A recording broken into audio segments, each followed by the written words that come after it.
on the dotted line. Let's Philadelphia, freedom ring, and patriotic voices sing. Red, white, blue, never give up. You represent America! Hoping and praying for a brighter day. I listen to my heart and I obey. How can I see it any other way? I'm looking at life with my own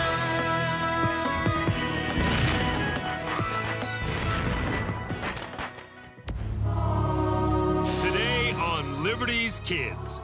Washington is the only hero we have. The only man the whole country will support. Otherwise, the revolution will remain New England's war. You signed on with this army for 6 months' service. However, the enemy is still behind his barricades. He is not going home. But neither are many of your friends. They died in that fight on the hill, Bunker Hill, defending an idea. That idea is freedom.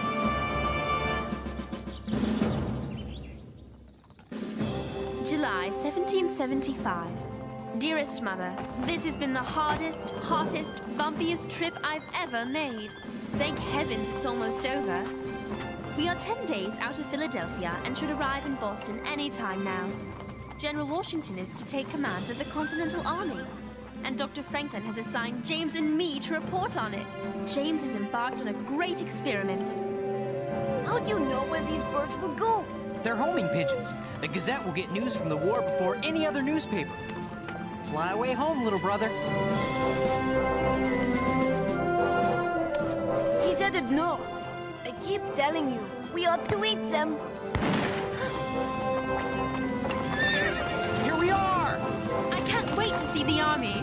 I can't wait to eat.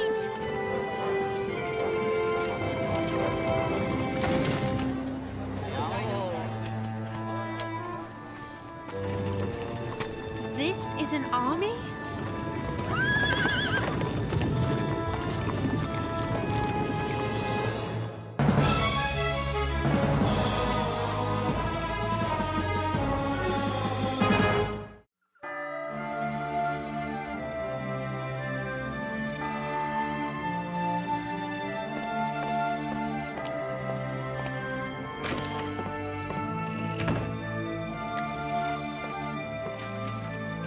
General Washington takes command of colonial forces in Boston. The general has begun to impose discipline on the eager and patriotic but disorganized group of citizen soldiers facing General Howe's formidable British regulars. I don't know how General Washington will turn this rabble into an army. A more sloppy, disrespectful, bull-headed group this journalist has never seen. But Dr. Franklin, this is supposed to be James's report from the front. What you read is not at all like what he said in his dispatch. Editor's privilege. Besides, if the army is to become a real army, they'll need money from Congress. And Congress won't give it if they think the army is hopeless.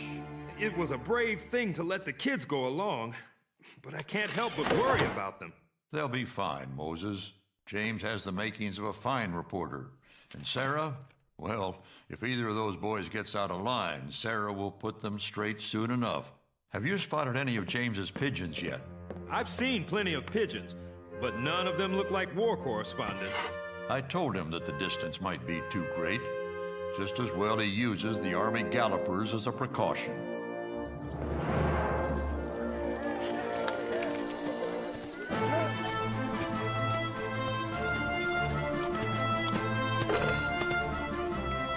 General Washington has his work cut out for him. He has to strengthen the area around the entire city and somehow whip this bunch of farmers and layabouts into an army.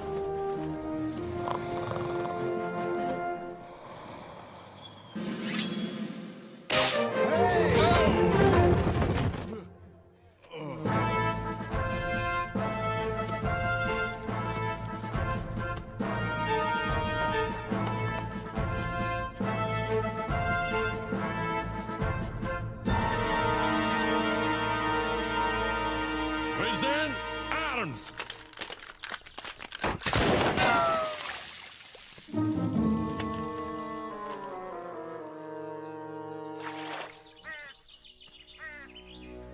Would you say that rations here are low? I would say rations here are non-existent. We throw together whatever we can find. I've heard that things will change now that General Washington is in charge. I've heard there's an island in the south where dogs can talk and wear hats. Do you really work for a newspaper?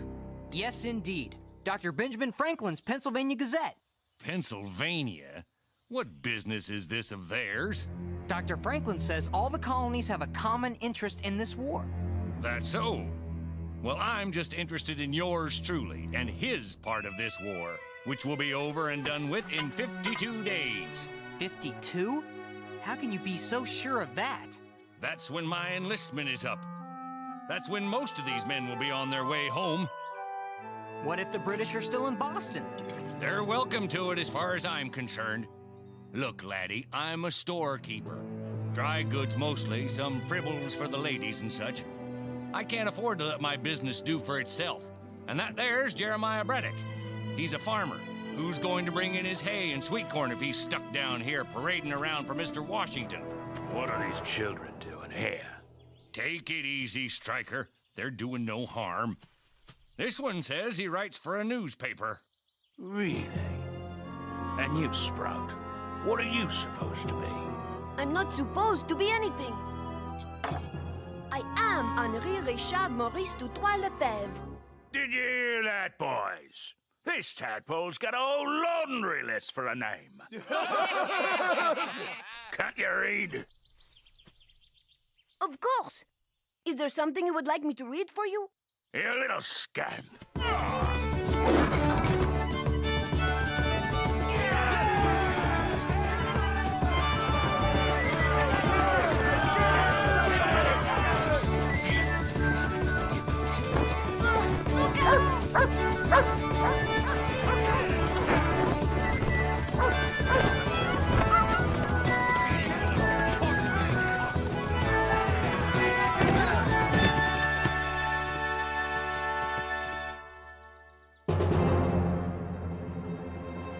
Look at him, the big pig farmer from Virginia. Everyone knows nothing good ever came out of the South. I hope you're as good at fighting redcoats as you are at chasing children.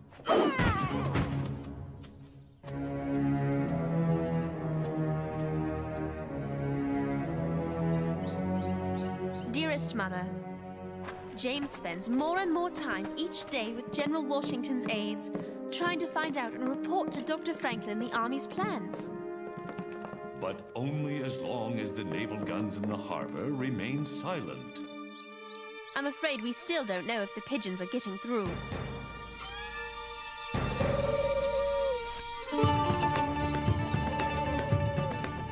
I thought Philadelphia was that way. Are you sure these aren't British pigeons?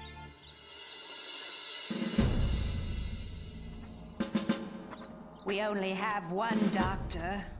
Poor Dr. Marston, for the men here and over at the school. And you know, he's not well himself. Were these men wounded in the battle at Bunker Hill? Yes, but most are just sick. It's the fever that takes them mostly. We have no ice. I wonder what devotion to duty or country would make men go through something like this. We're fighting for our liberty, young lady. Simple as that.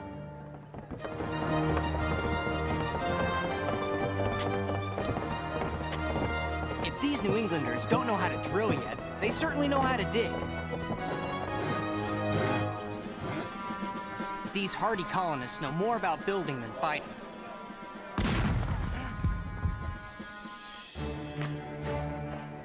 They've never had an army, but they have carved a nation out of a wilderness. No one knows how long the British will wait before they attack. Or, indeed, why they're waiting at all. We can only be thankful for the time to ready this army.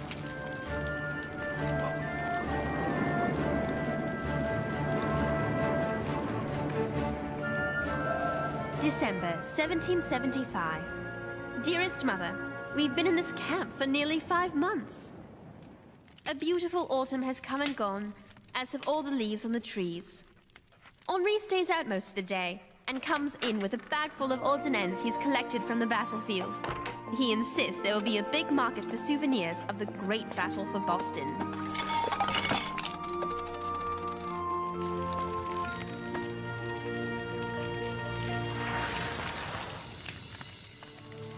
And now, as if he didn't have enough on his shoulders, General Washington has a new worry.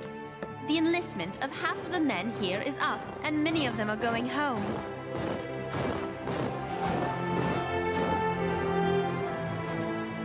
In this freezing cold, General Washington's army is melting away in the face of a dangerous enemy.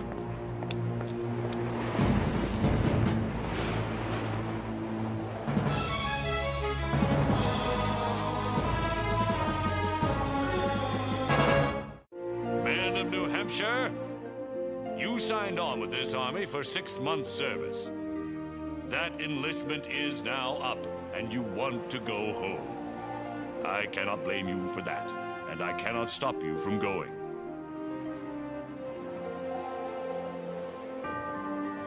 I'm here to appeal to you to stay. 6 months ago, you and your neighbors stood on that hill, Bunker Hill, and heroically fought off a superior force. The enemy is still behind his barricades, and he is not leaving until we make him do so. He is not going home, but neither are many of your friends and neighbors. They died in that fight on the hill, defending their honor, defending an idea. That idea is freedom.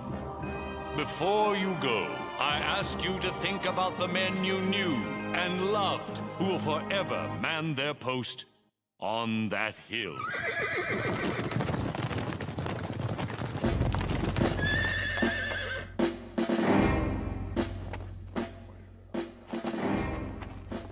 Ben, this is Colonel Henry Knox, Colonel of the Artillery. There are 56 British cannons waiting for us at Fort Ticonderoga, captured this past May. Knox needs men to move those guns here, to Boston, to bear on the enemy. We need artillery to drive the British from this city. Who will go? The time is past when we think of ourselves as New Hampshire men or Virginians. We are Americans, and we have to stand as one. Are you with me? Aye! Yes, come in. Here. Colonel Knox and the promise of his cannon seems to have convinced at least some of the men to stay. Now all they have to do is move them 500 miles over winter mountains. Somehow. Since I was there when the cannons were captured, I'm going back to see how he does it.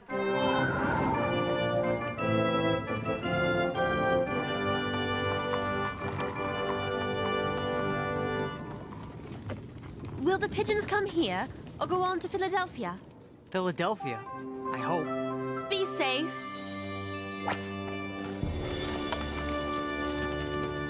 I'm going to visit with some of the new recruits in from Maine. Want to come along? No, I've got an assignment of my own.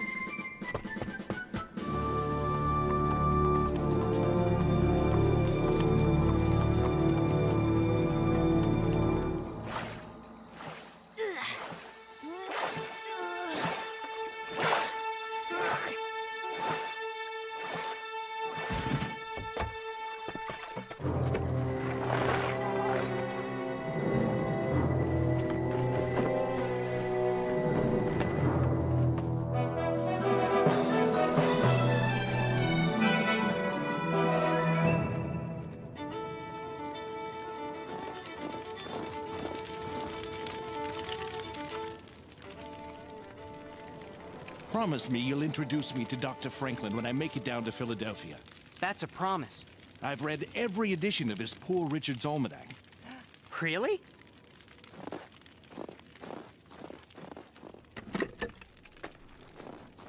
I used to have a bookshop down in Boston.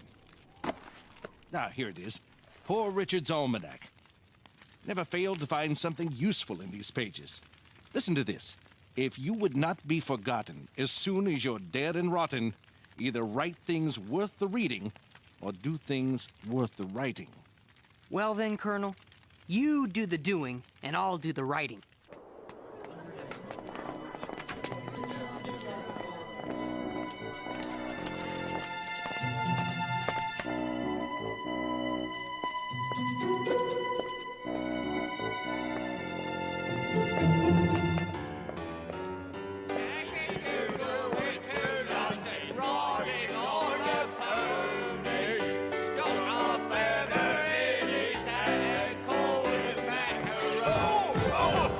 right, that's enough! This is dreadful! This show opens on Saturday night, and you people will never be ready! General Howe himself will be here, and he's issued a special invitation to General Washington himself to come and bring his own noose. Take it from Reggie's chorus. Reggie! From the top. And for heaven's sake, will you two decide on who's wearing the cow suit? Yankee Doodle came to Boston, thought he'd beat the Tommies. Got a look at Gage's guns and ran right home to Mommy. Yankee Doodle went to war, Yankee Doodle dandy. Thought the Brits would run away, but he found us too handy. Hey, you! Get back here! Hey! There he is!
You say they planned this entertainment for Saturday night?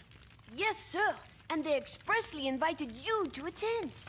Well, that is a tempting invitation, isn't it? Perhaps an invitation for us to launch an attack. This is just a quick raid, gentlemen. We don't have enough men for a full attack. Bring back whatever you can carry, especially powder. Let's move out! Yankee Doodle came to Boston, thought he'd beat the Tommies. Sorry to interrupt the entertainment, but it seems General Washington has launched an attack on Bunker Hill. Come along, men!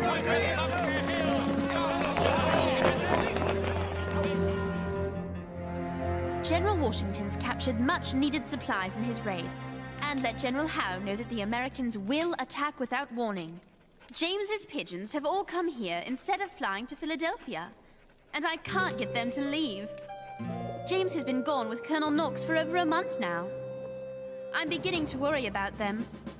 More new recruits are coming in each day, and this army becomes stronger each day. What General Washington has done is nothing short of a miracle. He doesn't say much, but he inspires confidence and obedience by the sheer force of his presence.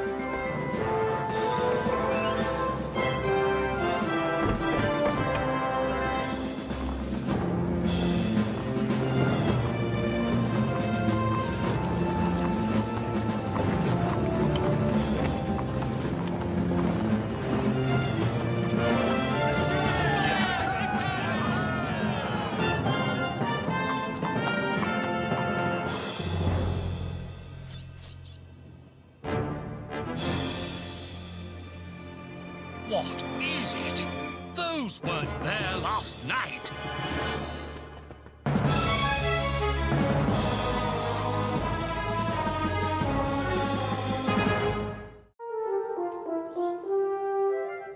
British leave Boston. Continental Army victorious in siege operation. It's a great victory, Dr. Franklin. Yes, and we needed one. I imagine those redcoats are halfway home by now. I imagine they're halfway to New York. This war is far from over, but I suppose we should celebrate. At least Boston is free. Looks like one of James's pigeons. Here you go.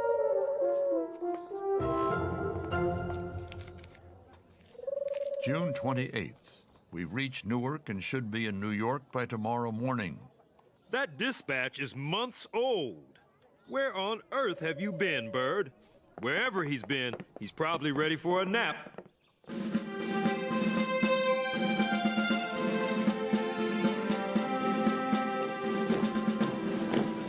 Dr. Franklin says we should come back to Philadelphia as soon as possible. What will happen here? We'll keep a garrison here, but the bulk of the army and new troops from the southern colonies will be gathering in New York. How long do you think the war will last, Colonel Knox? I don't know, Sarah, but we have to be ready for as long as it takes.